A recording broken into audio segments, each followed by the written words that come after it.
بسم اللہ الرحمن الرحیم۔ مکہ کی گلیاں اس دن بھی ویسی ہی گرم تھی، مگر اس دن ایک شخص کے دل میں جو آگ جل رہی تھی وہ مکہ کی تپتی ہوئی ریت سے کہیں زیادہ شدید تھی۔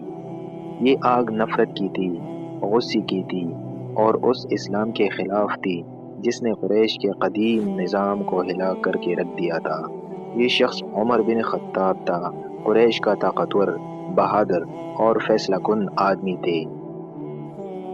عمر بن خطاب رضی اللہ تعالیٰ عنہ کا شمار قریش کے ان لوگوں میں ہوتا تھا جن کی رائے وزن رکھتی تھی، جن کی تلوار سے لوگ خوف کھاتے تھے اور جن کے قدموں کی آہٹ سن کر کمزور کام جاتے تھے۔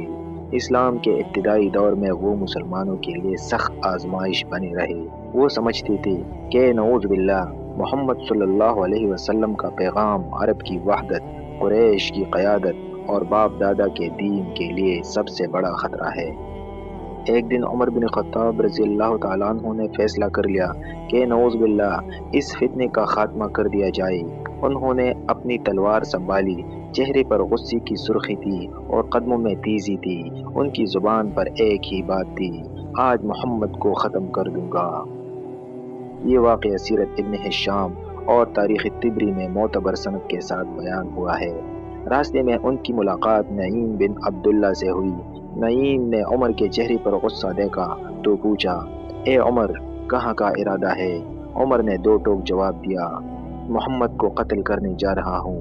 نعیم نے نہایت حکمت سے کہا، پہلے اپنے گھر کی خبر تو لے لو، تمہاری بہن اور بہنوئی تو محمد رسول اللہ صلی اللہ علیہ وسلم کے دین میں داخل ہو چکے ہیں۔ یہ سن کر عمر کے قدم رک گئی، ان کے دل میں غصے کی آگ نے نیا رخ اختیار کر لیا۔ عمر سیدھے اپنی بہن فاطمہ بنت خطاب کے گھر پہنچے۔ اندر داخل ہوتی ہی قرآن کی تلاوت کی آواز سنائی دے رہی تھی۔ یہ سورہ طٰہٰ کی آیات تھی جو حضرت خباب بن ارت رضی اللہ تعالیٰ عنہ پڑھا رہے تھے۔ غصے میں آ کر عمر نے پہلے اپنی بہنوئی سعید بن زید رضی اللہ عنہ کو مارا، پھر اپنی بہن پر ہاتھ اٹھایا۔ بہن کے چہرے سے خون بہنے لگا۔ خون دیکھ کر عمر کا دل لرز گیا۔ غصے کی جگہ ندامت نے لے لی۔ وہ بوجھل آواز میں بولے، جو تم پڑھ رہے تھے مجھے دکھاؤ۔ فاطمہ رضی اللہ عنہا نے کہا، آپ ناپاک ہے، پہلے غسل کرے، پھر قرآن کو ہاتھ لگائی۔ یہ قرآن کی عظمت تھی جس کے سامنے عمر جیسا سخت انسان بھی جھک گیا۔ جب عمر نے سورہ طٰہٰ کی ابتدائی آیات پڑھی، طٰہٰ، ہم نے تم پر قرآن اس لیے نازل نہیں کیا کہ تم مشقت میں پڑ جاؤ، تو ان کے ہاتھ کانپنے لگے، آنکھیں بھر آئیں اور دل جیسے ٹوٹ کر رہ گیا۔ انہوں نے بے اختیار کہا، یہ کلام کسی انسان کا نہیں ہو سکتا۔ یہ لمحہ ان کی زندگی بدلنے والا لمحہ تھا۔ عمر نے پوچھا، محمد صلی اللہ علیہ وسلم کہاں ہیں؟ انہیں دار ارقم لے جایا گیا۔ اندر صحابہ رضوان اللہ اجمعین خوفزدہ تھی، مگر حضرت حمزہ رضی اللہ عنہ نے کہا، اگر خیر کے ارادے سے آیا ہے تو خوش آمدید، ورنہ اسی تلوار سے اس کا فیصلہ ہو جائے گا۔ نبی کریم صلی اللہ علیہ وسلم نے عمر کو سامنے بلا کر فرمایا، اے ابن خطاب، کیا اب بھی وقت نہیں آیا کہ تم حق کو قبول کرو؟ عمر کی آنکھوں سے آنسو بہنے لگے اور زبان سے الفاظ نکلے، اشہد ان لا الہ الا اللہ و اشہد ان محمد رسول اللہ۔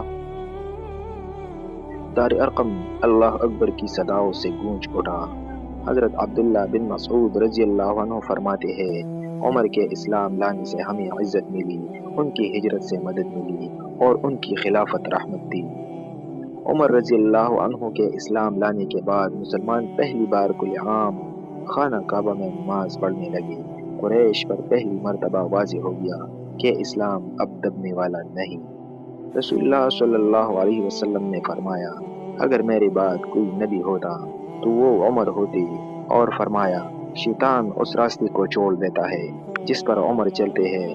یہ واقعہ ہمیں سکھاتی ہے کہ ہدایت صرف اللہ کے ہاتھ میں ہے۔ قرآن دلوں کو بدل دیتا ہے اور سب سے سخت دشمن بھی اللہ کا محبوب بندہ بن سکتا ہے۔